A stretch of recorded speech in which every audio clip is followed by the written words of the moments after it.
बहुत अच्छे साहित्यकार हैं कमलेश्वर। उन्होंने एक किताब लिखी कितने पाकिस्तान, और उसमें कुछ एजम्पशन किए, कुछ एज्यूम किए कि अगर वो बैठे हैं गद्दी पर और सब मरे हुए किरदारों को बुलाते हैं तो औरंगजेब और दारा सिकोह को भी कुछ ऐसे प्रश्न पूछते हैं और अपने तर्कों से सिद्ध करने की कोशिश करते हैं कि जिस दिन औरंगजेब इस देश का शासक बना, पाकिस्तान तो उसी दिन बना। नासिर आलमगीरी में यह बड़ा स्पष्ट लिखा गया है कि मथुरा काशी के मंदिरों को तोड़ा जाए, और यहां तक कि डेट सहित बताया जाता है कि अप्रैल में ऐसी उसने आदेश दिया। अभी छावा फिल्म में छत्रपति संभाजी के शौर्य और पराक्रम को सबने देखा, और निसंदेह 1680 से 1689 तक छत्रपति संभाजी महाराज ने जिस तरह कम रिसोर्सेस के साथ इतने क्रूर शासक से अपने संघर्ष को जारी रखा, तो मराठा इतिहास हमेशा इस पर गर्व करता रहेगा। विश्व इतिहास में कहा जाता है नेपोलियन इस में माहिर था कि उसने अपने दोस्तों को दुश्मन बना लिया और फिर उसका पतन हो गया। आज की अगर स्थिति देखते हैं तो भारत में एक बहुत बड़ा वर्ग यह स्पष्ट मानता है कि औरंगजेब एक अच्छा शासक नहीं था, तो वहीं पाकिस्तान में पढ़ाया जाता है कि औरंगजेब एक तरह से अशोक और अकबर से भी बड़ा शासक था। भारतीय इतिहास का एक किरदार मुगल शासक औरंगजेब नायक और खलनायक के बीच दोलन करता रहा है, और आज फिर 2025 में औरंगजेब के व्यक्तित्व, उसके किरदार, उसकी कार्रवाइयों, उसके कृत्यों को लेकर यह चर्चा फिर से शुरू हो गई है कि आखिर भारत में उसे किस नजरिए से देखा जाना चाहिए। जो औरंगजेब के कार्यकाल में गतिविधियां हुई, उसको लेकर इतिहासकारों में भी एक तरह से दो वर्ग बने हुए हैं, दो समूह बने हुए हैं। एक तरफ कुछ ऐसे विद्वान और इतिहासकार हैं जो औरंगजेब को एक बेहतर प्रशासक, एक बेहतर शासक मानते हैं, तो दूसरी तरफ इतिहासकारों का एक ऐसा समूह है जो उसे धार्मिक उन्मादी, इंटॉलरेंट शासक मानता है, और यह भी मानता है कि उसकी धार्मिक अनुदारता की नीतियों ने ही मुगल साम्राज्य के पतन में सबसे महत्वपूर्ण भूमिका निभाई, जिसमें हम लेनपूल का नाम ले सकते हैं, जिसने the decay of Mughal empire में औरंगजेब की इन नीतियों को सबसे महत्वपूर्ण बताया। आज चर्चा करते हैं आखिर औरंगजेब को हम किस नजरिए से देखें। और जब मैं ये बात कर रहा हूं तो केवल आज सोशल मीडिया की बातों को लेकर, फैक्ट चेक की स्थिति को देखते हुए, और वास्तव में इतिहास क्या कहता है, इस आधार पर अगर विवरण करें, हम तथ्य और प्रमाण के साथ साथ अगर चीजों को देखें और साथ ही साथ अपना विवेक, अपनी रैशनैलिटी के हिसाब से विश्लेषण करें, तो देखते हैं आखिर औरंगजेब किस ओर खड़ा होता है। क्योंकि आज की अगर स्थिति देखें तो भारत में एक बहुत बड़ा वर्ग यह स्पष्ट मानता है कि औरंगजेब एक अच्छा शासक नहीं था, तो वहीं पाकिस्तान में पढ़ाया जाता है कि औरंगजेब एक तरह से अशोक और अकबर से भी बड़ा शासक था। इन स्थितियों को देखते हुए सबसे पहले हम इन दोनों पक्षों को अगर बांट कर देखें, शुरुआत होती है अगर हम औरंगजेब के शासनकाल को देखें, मुगल शासन का छठा बादशाह बाबर, हुमायूं, अकबर, जहांगीर, शाहजहां और औरंगजेब। लेकिन ये छठा बादशाह बना जब 1658 में, और 1707 तक 49 सालों तक इसने शासन किया। 49 ईयर तक अगर औरंगजेब भारत का बादशाह रहा है, इसका मतलब यह तो बड़ा साफ है कि 49 साल तक शासन करने वाले व्यक्ति में कहीं ना कहीं प्रशासकीय गुण, सेनापतित्व की क्षमता और एक केंद्रीकृत जो शासक है उसकी गुण जरूर रहा होगा। लेकिन इन सारी चीजों की शुरुआत अगर हम देखें तो एक जो सबसे सकारात्मक पक्ष की ओर अगर हम इतिहास के बिंदुओं को खंगालें औरंगजेब के लिए, तो एक चीज तो बड़ी साफ है कि भारत का सबसे विस्तृत साम्राज्य अगर इस काल में किसी के पास था तो वो औरंगजेब के शासनकाल में। पूरे भारतीय उपमहाद्वीप को अगर हम कुछ दक्कन के भाग मराठा क्षेत्र को छोड़ दें, जब उसने बीजापुर गोलकुंडा जीत लिया तो लगभग माना जाता है 32 लाख स्क्वायर माइल पूरा जो इंडियन सब कॉन्टिनेंट था उस पर उसका शासन था। साथ ही साथ वैसे तो जनांकिकी आंकड़े और जनसंख्या का उस समय कोई वैज्ञानिक सर्वेक्षण नहीं हुआ, लेकिन मेडिसन, इरफान हबीब, जदुनाथ सरकार जैसे विद्वानों ने एक एस्टीमेट निकाला जिसमें संभवतः उस समय मुगल साम्राज्य में जो जनसंख्या निवास करती थी वो लगभग 150 से 160 मिलियन की थी। मतलब 15 करोड़ से 16 करोड़ लोग रहते थे। ग्रामीण और नगरीय आबादी को बांटते हुए, जिसमें 80% रूरल थे और 20% अर्बन थे। इसी तरह अगर हम धर्म के हिसाब से देखें तो 75 से 80% जनसंख्या वो हिंदू थी और 20-25% मुस्लिम जनसंख्या थी। इस तरीके के आंकड़ों को देखते हुए तो बड़ा साफ होता है कि इतने विस्तृत साम्राज्य में इतनी बड़ी जनसंख्या, याद रखिए उस समय जो पूरी भारत की या हम कहें लगभग पूरे विश्व की जनसंख्या का लगभग 29 से 30% केवल भारत में निवास करती थी। 1/3 जनसंख्या उस मुगल साम्राज्य में है। इसी तरह एक आंकड़ा इतिहासकारों ने यह भी दिया कि लगभग अगर उस समय जीडीपी देखी जाए 1700 के आसपास, तो पूरे भारत की जो जीडीपी थी वो पूरे विश्व की लगभग 24.5% थी। कुछ ऐसी ही बातें जब आती हैं तो ऐसा लगता है कि औरंगजेब एक महान शासक था। औरंगजेब ने इतनी सारी जो एक तरह से इतने बड़े साम्राज्य पर रूल किया, इतने लोगों को अपने अधीन रखा। उस समय अर्थव्यवस्था अगर जीडीपी 24.5% है। व्यापार और वाणिज्य की अगर बात करें तो व्यापार और वाणिज्य के लिए 2 विदेशी यात्रियों का संस्मरण बड़ा इंपॉर्टेंट हो जाता है। एक फ्रांसीसी यात्री जिसका नाम है वर्नियर, उसने अपने संस्मरण the travels in Mughal empire में इस बात को साफ लिखा है कि औरंगजेब के समय व्यापार और वाणिज्य की गतिविधियां बढ़ी। इसी तरह स्टोरियो दो मोगोर में मनुची ने भी इसी तरह की बात लिखी है। एक चीज तो बड़ा स्पष्ट हो जाता है कि जब इतना बड़ा साम्राज्य है और उसमें बहुत तरह के धार्मिक, सांप्रदायिक, अलग अलग मान्यता के लोग, अलग अलग क्षेत्र में रहने वाले लोग रह रहे हैं, तो उन सबको एक साथ बांध कर रखना एक चुनौतीपूर्ण कार्य है। और ये चाहे सम्राट अशोक हो, चाहे अकबर हो और चाहे औरंगजेब, सबने इसका सामना किया होगा। और अगर इस चुनौती में 49 साल तक अगर औरंगजेब ने शासन किया, तो जो इतिहासकारों का एक समूह है, जिस तरह की वो बातें करता है, वो स्वीकारा जा सकता है और स्वीकारा जाना चाहिए कि एक प्रशासक के रूप में, एक कड़े प्रशासक के रूप में, एक केंद्रीकृत राजा के रूप में औरंगजेब अपने आप को स्थापित कर पाता है। साथ ही साथ अगर हम उसके द्वारा सैन्य अभियानों की बात करें तो जिस तरह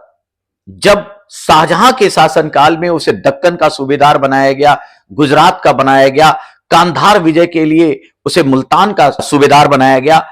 फिर दक्कन वापस लाया गया, उन सब जीतों के अलावा बाद में जिस तरह अभी तक दक्कन पूरे मुगल साम्राज्य में जीता नहीं जा सका था, लेकिन बीजापुर गोलकुंडा की विजय के बाद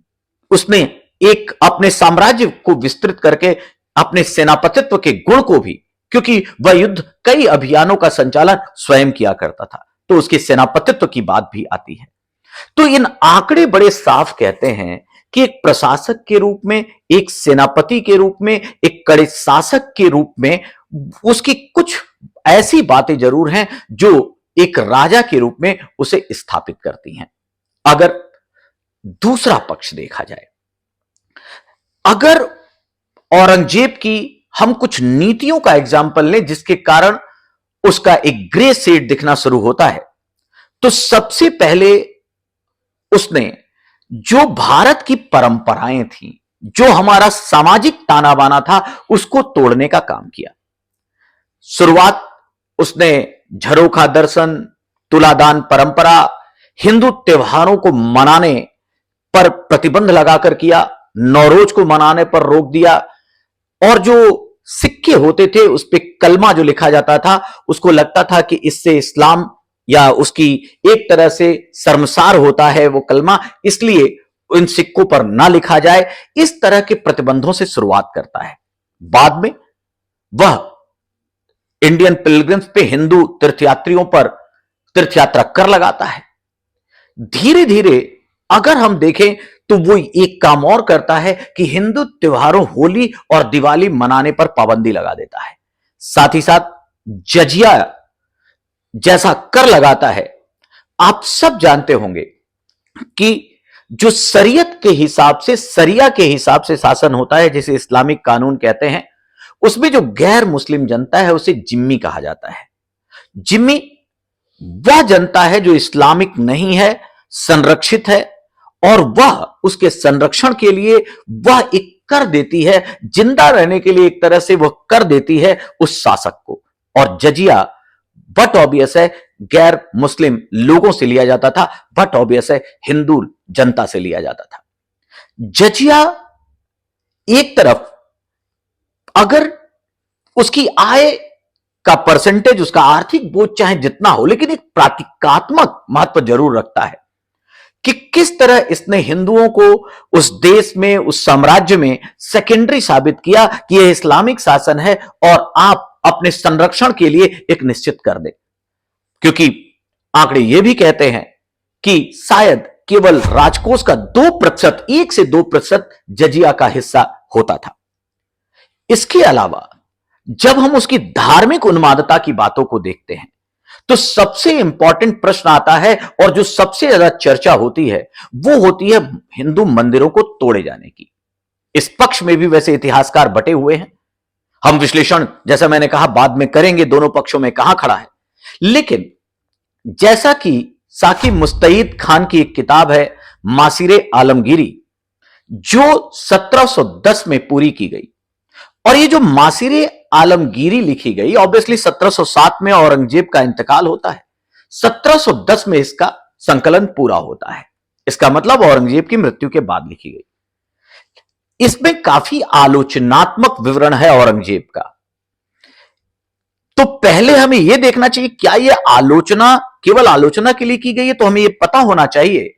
कि यह किताब लिखी गई औरंगजेब के एक बड़े ही खास सचिव इनायतुल्लाह कश्मीरी के रिकमेंडेशन पर। जब इनायतुल्लाह कश्मीरी ने कहा उसे मासिरी आलमगीरी लिखने के लिए, तो ऑब्वियस सी बात है उस साम्राज्य में प्रस्तुत या उपस्थित जितने दस्तावेज होंगे, जो घटनाएं होंगी, जो बातें होंगी, जो डॉक्यूमेंट्स होंगे, वो सब अवेलेबल मुस्तैद खान को कराए गए होंगे। उस आधार पर लिखा, और उसमें भी साकी मुस्तैद खान बड़ा स्पष्ट कहते हैं कि धार्मिक रूप से यह असहिष्णु था। 1669 में अप्रैल में काशी विश्वनाथ मंदिर को तोड़े जाने के आदेश का उल्लेख, चूंकि ज्ञानवापी मस्जिद प्रकरण चर्चा में रहा है कि वो मस्जिद था भी या नहीं था, और मूल विश्वनाथ मंदिर को तोड़कर वहां बसाया गया, इस पर यह चर्चा आजकल फिर समकालीन है। और ऐसे में यह उद्धरण बड़ा स्पष्ट कहता है। और याद रखिए, यह किसी व्हाट्सएप, किसी कॉन्टेम्परेरी, किसी आरएसएस, किसी दक्षिणपंथी इतिहासकार ने नहीं लिखा, बल्कि मासिरे आलमगीरी में यह बड़ा स्पष्ट लिखा गया है कि मथुरा काशी के मंदिरों को तोड़ा जाए। और यहां तक कि डेट सहित बताया जाता है कि अप्रैल में ऐसी उसने आदेश दिया, और सितंबर में उसके पास यह वापस आ जाता है कि हां, ये मंदिर तोड़ दिए गए। इसका मतलब बड़ा साफ है कि 1669 में अप्रैल से सितंबर के बीच केशवराव मंदिर मथुरा का और काशी विश्वनाथ मंदिर को तोड़ा गया। इसी तरह अन्य मंदिरों के तोड़े जाने का उल्लेख भी मिलता है। कहा जाता है कि राजपूताना क्षेत्र में अगर हम उदयपुर, जोधपुर क्षेत्र को बनाएं तो वहां 300 से अधिक मंदिर तोड़े गए। इसी तरह उज्जैन के आसपास के बहुत सारे मंदिर तोड़े गए। ये सारी बातें ये बताती हैं कि एक तरफ जजिया का लगाना, हिंदू त्योहारों का रोका जाना, हमारी परंपराओं में हस्तक्षेप किया जाना, मंदिरों को तोड़ा जाना, ये सब साफ दिखाता है कि औरंगजेब एक धार्मिक रूप से देखें तो वह एक क्रूर व्यक्ति है, जो अपनी आस्था को लागू कराने के लिए जो बहुसंख्यक जनता है उसको उत्पीड़ित करने का प्रयास भी करता रहता है। इसके साथ ही साथ अगर यहां पर एक तरफ फिर से एक अजीब सा विरोधाभास औरंगजेब के व्यक्तित्व में दिखता है। अगर इतिहास को पढ़ा होगा आप लोगों ने या थोड़ा देखा होगा, तो उसमें एक औरंगजेब का एक व्यक्तित्व का एक आयाम यह भी है कि कुछ लोग उसको जिंदा पीर या दरवेश बादशाह कहते हैं। आप जानते होंगे कि औरंगजेब खासकर अपने अंतिम समय में बहुत ही सादगीपूर्ण जीवन जीता था। उसने जितने शाही वस्त्र थे उसको त्याग दिया था। जितनी विलासितापूर्ण जीवन, जो जैसे ही शासकों की बात आती है तो जिस तरह वो संगीत सुनते हैं, सोने और चांदी के तख्तों पर बैठते हैं, जिस तरह वो एक तरह से शराब का सेवन करते हैं, वो सारी चीजों से दूर था। साथ ही साथ वो कुरान की आयतें, एक तरह से कुरान की प्रतिलिपि तैयार करता था, क्योंकि औरंगजेब की राइटिंग बहुत अच्छी थी और वो कुरान की आयतें अपने हाथों से लिखकर उसकी प्रतिलिपियां बेचकर उसकी आय से अपना जीवन जीता था। खासकर टोपियां भी सिलता था। इस तरह के सादगीपूर्ण जीवन के लिए उसे लोगों ने जिंदा पीर कहना शुरू कर दिया। इसी तरह दरवेश बादशाह, चूंकि वह नैतिक इस्लामिक जो मान्यताएं हैं उसके आधार पर जीवन जीता था, एक सूफियाना जिंदगी जीता था, इसलिए उसे दरवेश बादशाह भी लोगों ने कहा। एक तरफ उसका यह चरित्र दिखता है और यह तो मानना पड़ेगा कि व्यक्तिगत जीवन में उसने अपने लिए सादगी की बात जरूर की, लेकिन वो कहते हैं ना, तुम इतना जो मुस्कुरा रहे हो, क्या गम है जिसको छुपा रहे हो। एक तरफ उसका सादगीपूर्ण तो दिखता है, लेकिन कुछ तो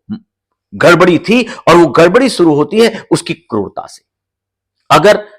अपने शासन को पाने के लिए अपने विरोधियों के प्रति जो उसका रुख है वह किसी एक खूंखार खलनायक से कम नहीं है। शुरुआत होती है गद्दी के संघर्ष में, उत्तराधिकार के संघर्ष में, जब दारा शिकोह को शाहजहां चाहता था कि वो उसका उत्तराधिकारी बने, और उत्तराधिकार के युद्ध में सामूगढ़ से लेकर देवराई के युद्ध में जब दारा शिकोह को हराकर औरंगजेब ने गद्दी हासिल की, और गद्दी हासिल करने के बाद जब अपने पिता को उसने किले में कैद कर दिया, तो पहला उल्लेख जो बड़ा अजीब सा दिखेगा और इसकी क्रूरता की कहानी बयां करता है वो ये कि उसने दारा शिकोह का सर कटवाकर और एक थाली में उसे भेजकर ढककर शाहजहां के पास भेजा और कहा, यह आपके लिए भेंट है। इसके साथ ही साथ आप जानते होंगे 8 सालों तक कैद में शाहजहां को तिल तिल मरने के लिए मजबूर कर दिया। कहा जाता है शाहजहां ने उससे केवल 3 चीजें मांगी थी, एक कुरान की अध्यात्म की ओर जाए, एक थाली पानी क्योंकि उससे भौतिक आवश्यकताएं पूरी हुई, और तीसरा फूल जिससे उसे सौंदर्य बोध होता रहे, और इसके लिए भी तरसा दिया था। इन सारी चीजों के बाद, अपने भाइयों के मर्डर और दारा शिकोह के इस तरह कत्लेआम के बाद, उसके सर को उसके पिता के सामने भेजने के बाद, जब हम दूसरे पक्ष में आते हैं और विरोधियों की बात देखते हैं, अभी छावा फिल्म में छत्रपति संभाजी के शौर्य और पराक्रम को सबने देखा, और निसंदेह 1680 से 1689 तक छत्रपति संभाजी महाराज ने जिस तरह कम रिसोर्सेस के साथ इतने बड़े अंपायर और इतने एक निरंकुश और एक तरह से कहें इतने क्रूर शासक से अपने संघर्ष को जारी रखा, तो मराठा इतिहास हमेशा इस पर गर्व करता रहेगा। लेकिन जब संगमेश्वर में धोखे से जिस तरह संभाजी महाराज को पकड़ा गया, और उसके बाद जो अगर फिल्म भी देखी होगी या जो इतिहास कहता है, जो क्रूरता बरती गई, शायद ही इतिहास के किसी भी विश्व के पूरे इतिहास में इस तरह की क्रूरता अपने विरोधी शासक के प्रति किसी और ने बरती होगी। एक एक अगर जिस तरह से नाखून निकाले गए, उंगलियां काटी गई, उनका त्वचा छील दी गई, उसमें नमक डाला गया, ये सारी चीजें, और इसमें केवल एक बात कही गई, आप इस्लाम कबूल करते हो या नहीं। ये सारी चीजें उस धर्मांधता को दिखाती हैं जो औरंगजेब बच नहीं सकता। और ये फिल्म की बात नहीं है, ये लगभग जिस तरह के उस समय के समकालीन इतिहासकार हैं, सबने इस तरह संभाजी को तड़पा तड़पा कर मारने का, वध करने का जो एक विवरण दिया है, उसके तहत इसे स्वीकारा जाना चाहिए। बात केवल यही नहीं, अगर गुरु तेग बहादुर जी का नाम इस संदर्भ में ना लिया जाए तो यह भी एक तरह से इतिहास की अनदेखी होगी। कश्मीर में जिस तरह धर्मांतरण को बढ़ावा दिया जा रहा था, ऐसे में कश्मीरी गुरु तेग बहादुर के पास गए और गुरु तेग बहादुर ने इसका विरोध किया, औरंगजेब ने गुरु तेग बहादुर जी के सामने भी इस्लाम कबूलने का प्रस्ताव रखा और नहीं कबूला तो अंततः उनका सर धड़ से अलग कर दिया गया। गुरु गोविंद सिंह जी लगातार इसी के खिलाफ लड़ते रहे। तो विरोधियों के साथ जो औरंगजेब का व्यवहार है वो अपने, और यहां देखिए अपने भाई के साथ भी वो इतनी क्रूरता से प्रस्तुत आता है, सिखों के साथ, मराठों के साथ, और इसी के साथ उसने अब अपनी नीतियों से नाराज करना शुरू कर दिया राजपूतों को। जी हां, वो राजपूत जो अकबर के शासन को स्थायित्व देने में शायद सबसे प्रमुख अवयव थे। मारवाड़ के गद्दी के उत्तराधिकार के संघर्ष में औरंगजेब ने महाराजा जसवंत सिंह के उत्तराधिकारी की जगह इंदर सिंह को चुना, और राजपूत अपनी आन बान शान के लिए जाने जाते हैं जब उसने ऐसा हस्तक्षेप किया, और यहीं से विरोध शुरू होता है और मारवाड़ से शुरू होकर यह मेवाड़ तक पहुंच जाता है, और यहां से विरोधी संघर्ष की बात शुरू हो जाती, राजपूत भी नाराज होने लगते हैं। इसी तरह जाटों ने पहला विद्रोह, आपको आश्चर्य होगा, न राजपूतों ने किया, न मराठों ने किया, न सिखों ने किया, औरंगजेब के खिलाफ पहला विद्रोह करने वाले जाट थे। यह एक कृषक असंतोष की तरह था, क्योंकि जागीरदारी, जमींदारी और कृषक संकट खड़ा होता जा रहा था। जब असंतोष है, अगर कोई कमी है, तो राजा को यह देखना चाहिए कि कैसे इसे कम किया जा सके, उस कृषक असंतोष को कैसे मिटाया जा सके। लेकिन कृषक असंतोष के साथ साथ जब धार्मिक प्रहार होता रहा, तो यहीं से गोकुला से लेकर राजाराम, चूड़ामन, बदन सिंह और सूरजमल तक की यात्रा आती है, और एक जाट साम्राज्य तक का उदय हो जाता है बाद में। यहां तक कि आपने पढ़ा होगा, राजाराम ने तो जाकर सिकंदरा में अकबर की कब्र तक खोद दी, क्योंकि यह प्रतीकात्मक था कि अब जाट मुगलों को बर्दाश्त करने वाले नहीं है। इस तरह से अगर देखा जाए तो औरंगजेब की कुछ नीतियों ने बड़ा स्पष्ट कर दिया कि एक उसने अपने दोस्तों को दुश्मन बना लिया।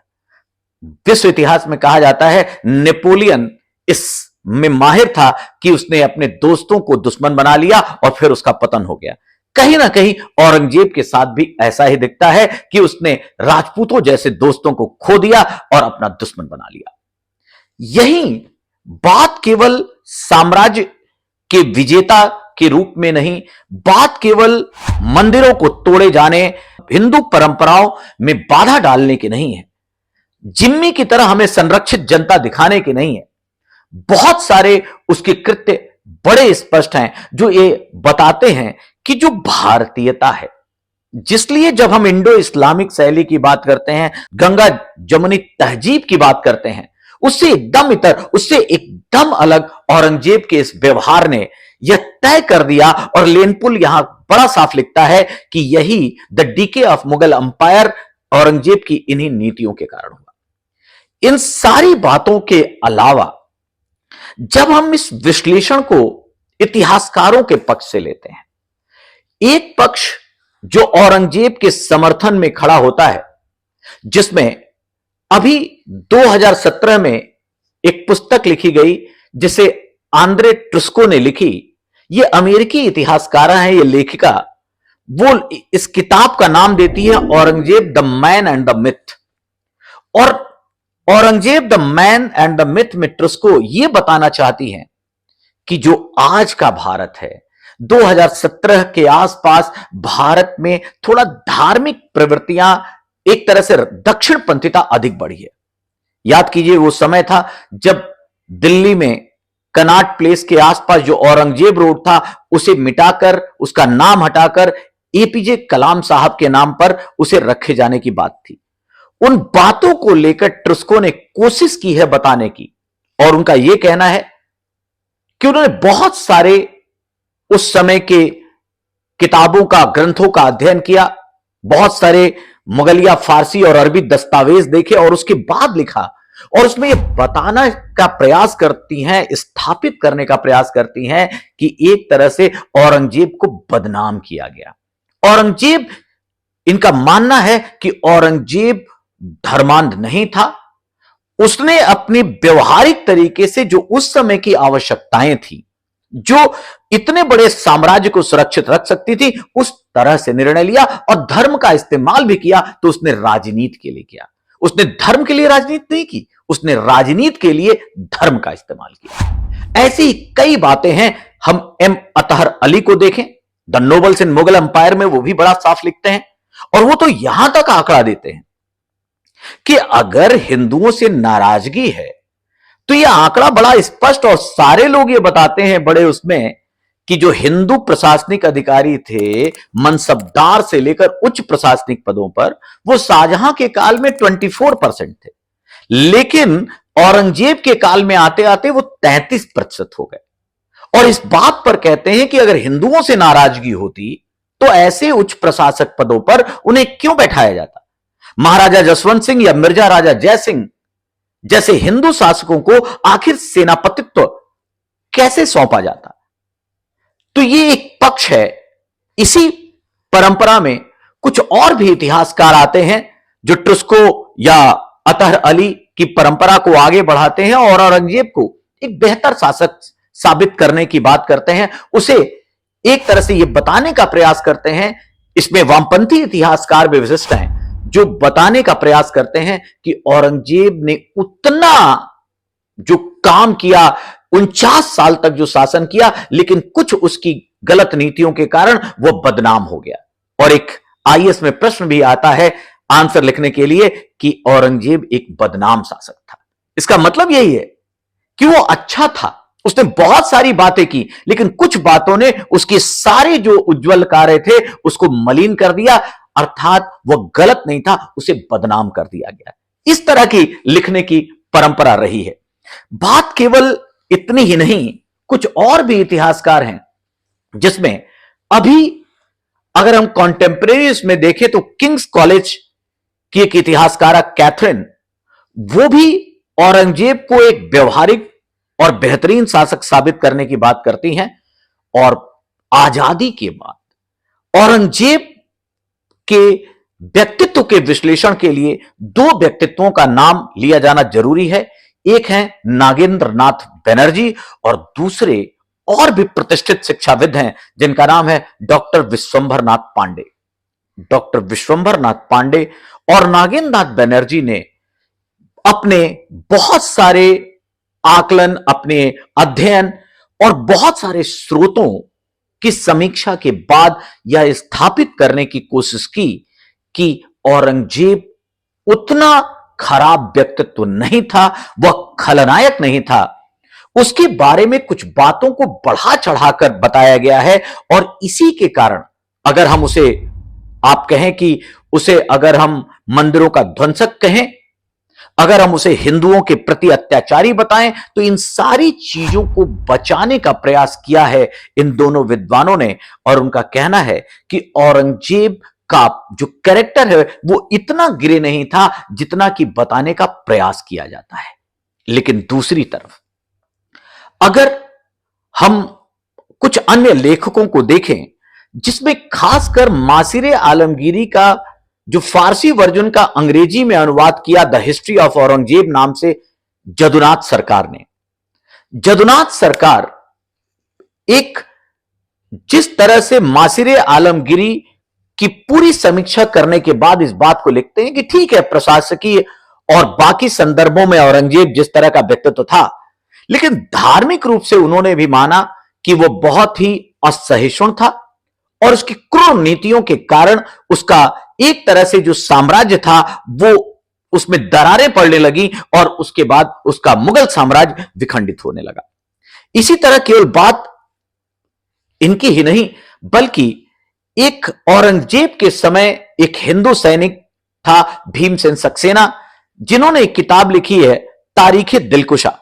उसमें भी कुछ इसी तरह की बात लिखी। और वो तो यहां तक लिखते हैं कि औरंगजेब के पास लालच बहुत था। औरंगजेब किलों के लिए इतना लालची हो चुका था, इतने बड़े साम्राज्य की विजय, इतनी बड़ी संपत्ति के बावजूद वो किलों के लिए अपना सब कुछ कुर्बान कर देना चाहता था। और ऐसे में इस लालच का कोई हेरफेर नहीं था। ऐसा ही अब्राहम एराली लिखते हैं, जो हिंदू मंदिरों को लेकर 300 से अधिक मंदिरों को तोड़े जाने का उल्लेख करते हैं। और लेनपुल जब Aurangzeb and DK of Mughal umpire में भी कुछ इसी तरह की बातें लिखता है कि औरंगजेब की नीतियों ने, जो उसकी धार्मिक असहिष्णुता की नीति थी, राजपूतों को नाराज करने की नीति थी, हिंदुओं के साथ दुर्व्यवहार की नीति थी, मंदिरों को तोड़े जाने की नीति थी, इसने ऐसे बीज बो दिए जो खुद औरंगजेब को लगने लगा कि अब उसने लोगों के साथ सही नहीं किया। मृत्यु के समय औरंगजेब अपने बेटों को पत्र लिखता है और यह भी कहता है कि मेरे बाद अराजकता आनी है। वो ये भी कहता है कि कामरान को लिखता है और कहता है कि मैं खाली हाथ आया था, लेकिन मैं ऐसे काम करके जा रहा हूं जिससे ऐसा लगता है कि मैंने केवल पाप वाले ही काम किए हैं। ये खुद स्वीकारता है औरंगजेब। इन सभी चीजों के बातों में जब विश्लेषणात्मक की चीज आती है तो कुछ इतिहासकार इसे इस तरह से औरंगजेब के व्यक्तित्व को बचाने का प्रयास करने लगते हैं कि भाई उसकी जरूरतें थी साम्राज्य की। अगर माना जाए ऑन एन एवरेज 160 मिलियन की आबादी थी, जिसमें मान लेते हैं 80% हिंदू थे, तो उनको कट्टरता से कैसे रखा जाए? अगर वो शायद सहिष्णु होता, उदार होता, तो इतने बड़े साम्राज्य पर, इतनी बड़ी जनता पर नियंत्रण नहीं कर पाता। हमारे इतिहास लेखन की एक विडंबना है कि जब भी ऐसा कोई आक्रामक व्यक्तित्व हिंदू मंदिरों पर अटैक करता है, चाहे वो महमूद गजनवी ही क्यों ना रहा हो, गजनवी से लेकर, गोरी से लेकर औरंगजेब तक, हमारा इतिहास धर्मनिरपेक्षता जैसे मूल्य को बचाने के लिए गलत इतिहास लेखन की परंपरा को भी बढ़ावा देता है। खासकर इसमें वामपंथी लेखकों ने, हो सकता है वो इसलिए कि सही इतिहास, या अगर हम विद्रूप सही तरीके से, अगर वो विद्रूप रूप बाहर आ जाएगा तो कहीं ऐसा ना हो कि सामाजिक विद्वेष बढ़ जाए। इसलिए लेखकों ने यह बताने की कोशिश की है, कई लेखकों ने, कि अगर हिंदू मंदिर तोड़े गए तो हिंदू मंदिर तोड़ने का मुख्य कार्य धार्मिक नहीं था। देखिए अजीब सी बात है, मंदिर तोड़े गए, मंदिर हमारे लिए धर्म, हमारी आस्था का विषय है हिंदुओं के लिए, लेकिन इतिहासकारों का एक समूह यह कहना चाहता है कि औरंगजेब या जितने भी मुस्लिम आक्रांता थे, अगर उन्होंने मंदिर तोड़े तो मंदिर तोड़े जाने का जो मुख्य विषय है वो धार्मिक नहीं है बल्कि राजनैतिक है। इसलिए क्योंकि वो उदाहरण देते हैं कि जब केशव राय मंदिर तोड़ा गया मथुरा का, तो उस समय जाट विद्रोह कर रहे थे। चूंकि विद्रोहियों का संरक्षण मंदिर दे रहा था, अर्थव्यवस्था का केंद्र था मंदिर, वहां पर शासन के खिलाफ बात होती थी, इसलिए मंदिर को तोड़ा गया। जिस बात को एक आंशिक रूप में तो स्वीकारा जा सकता है, लेकिन यह कहा जाए, क्योंकि केवल मंदिर तोड़ने के साथ साथ अगर हम औरंगजेब के खासकर और आयामों को देखें,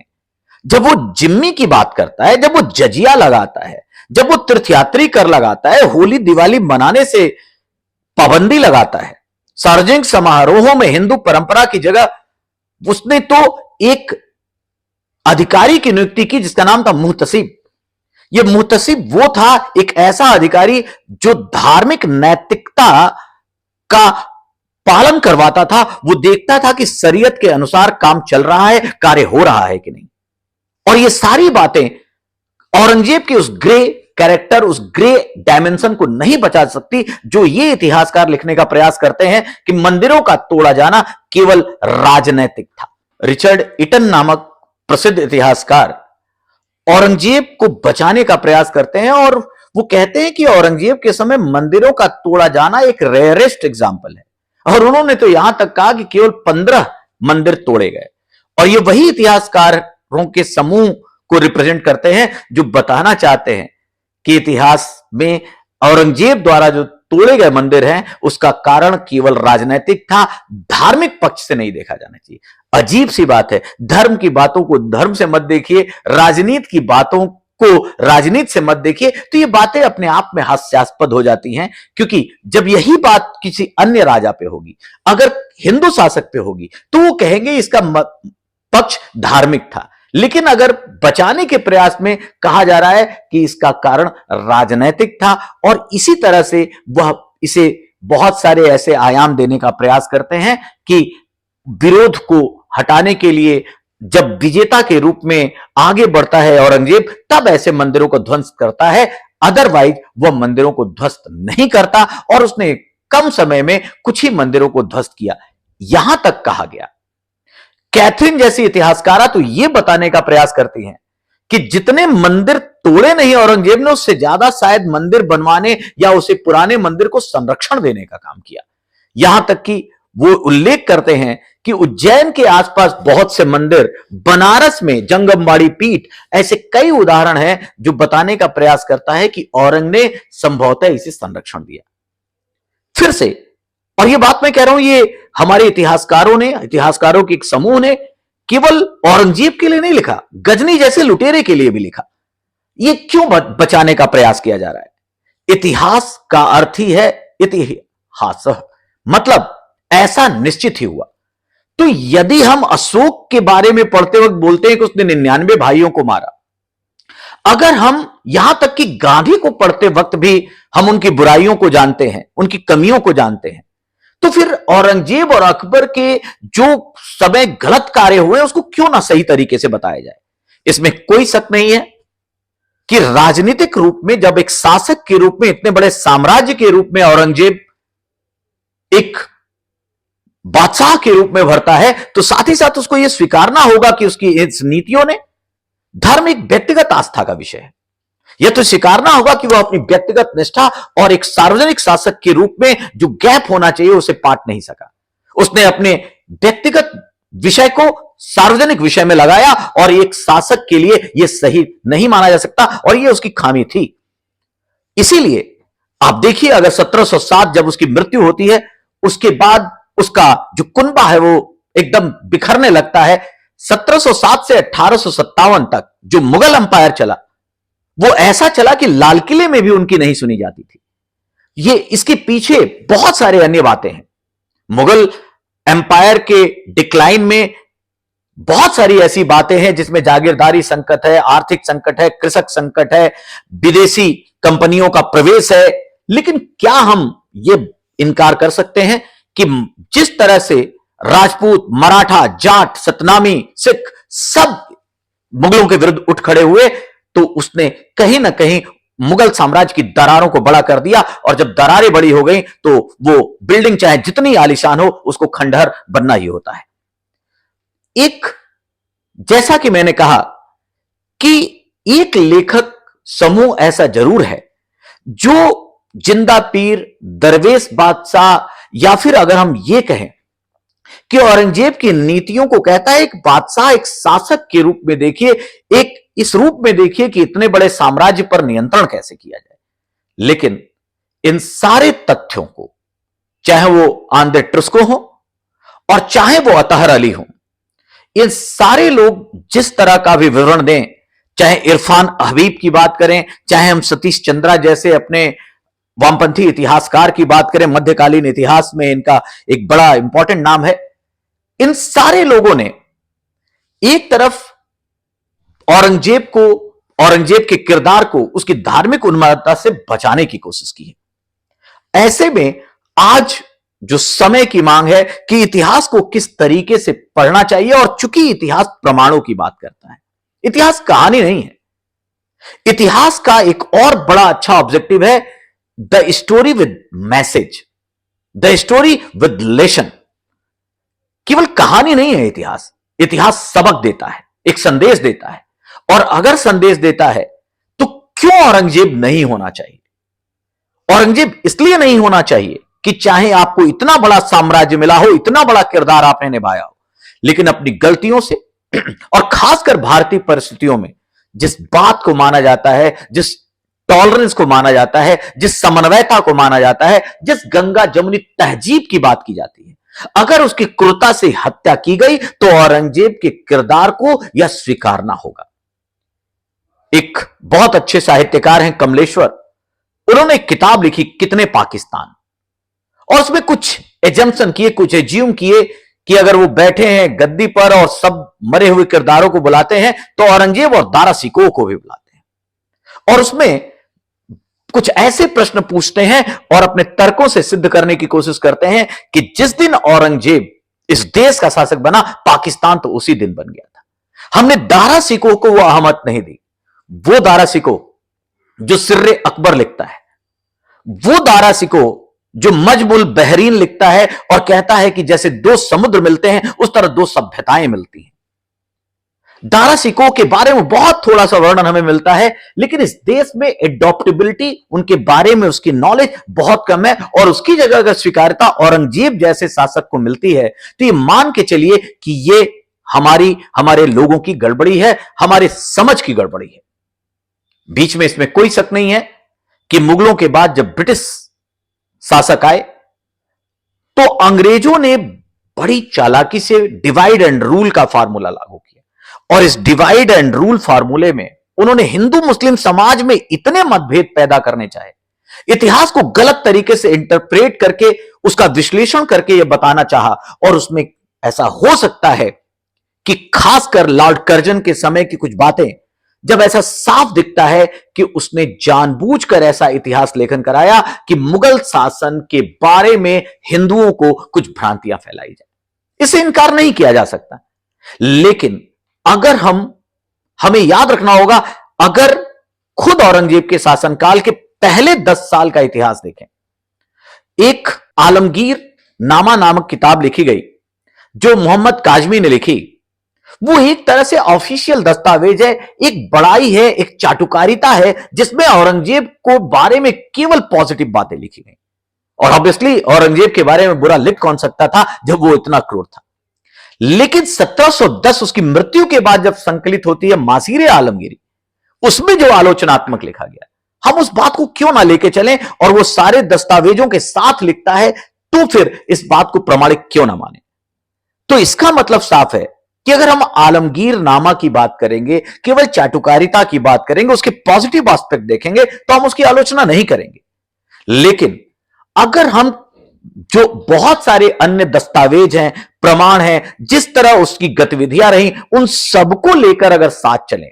और जैसा मैंने नाम लिया, जदुनाथ सरकार से लेकर, लेन पुल से लेकर, रन्नाल टायनबी की बात से लेकर, और भीमसेन सक्सेना या ईश्वरदास नागर, ऐसे इतिहासकारों के पक्ष को लें जिन्होंने अपना दस्तावेजों में अपने जो इतिहास की अपनी बात लिखी, उसमें औरंगजेब के किरदार के स्याह पक्ष को भी बहुत ज्यादा स्पष्ट किया है। तो आज समग्रता इस बात की, आज अगर देश में कोई औरंगजेब के उदाहरण को बेहतर उदाहरण मानता है, रोल मॉडल मानता है, तो वो गलत है, वो एक तरह से अनैतिक है, वो एक तरह से भारतीयत्व का अपमान है। क्योंकि औरंगजेब इस देश का उदाहरण नहीं हो सकता, जिस देश में हर बात में वर्ग सामंजस्य की बात होती है, जब हिंदुत्व की बात होती है, सबको साथ लेने की बात होती है, सर्वे संतु निरामया की बात होती है, ऐसे में कोई एक शरीयत के हिसाब से शासन चलाने वाला, कोई एक ये कहे मुहतसिब अधिकारी नियुक्त करने वाला, फतवाए आलमगीरी का संकलन करके सारे अरबी फारसी ग्रंथों के हिसाब से एक कानून व्यवस्था की धर्म के हिसाब से चले, वो इस देश में नायक नहीं माना जा सकता। हां, जैसे कि 49 सालों तक उसने शासन किया, इतने बड़ा साम्राज्य पर शासन किया, बहुत सारी व्यवस्थाएं ऐसी रहीं जो हम राजनीतिक प्रशासनिक दृष्टिकोण से देखें तो उस रूप में जो उसकी पॉजिटिविटी है उसको देखा जाना चाहिए। लेकिन अगर हम उसी धार्मिकता की बात करें, अगर हम उसकी जो बहुसंख्यक जनता पे नीतियों की बात करें, और एक सम्राट के रूप में, एक बादशाह के रूप में यह भी निर्धारित करना जरूरी होता है कि उसने भविष्य के लिए क्या दिया, तो उसने भविष्य के लिए मुगलों को केवल और केवल दरारें दी। उसने मुगलों को विध्वंस के दरार पर, बारूद के दरार पर ला खड़ा किया। ऐसे में जो एक महानायक के रूप में औरंगजेब को तो नहीं ही देखा जा सकता, चाहे जैसे भी विश्लेषण हो, चाहे जितने भी आप कहें कि साक्ष्यों को लाया जाए, लेकिन इस बात से इनकार नहीं किया जा सकता कि भारत की जो इंडिया इन मेकिंग कहें या राष्ट्र निर्माण की बात कहें, उसमें औरंगजेब एक गृह उदाहरण है, उसे हम पॉजिटिव तरीके से नहीं देख सकते।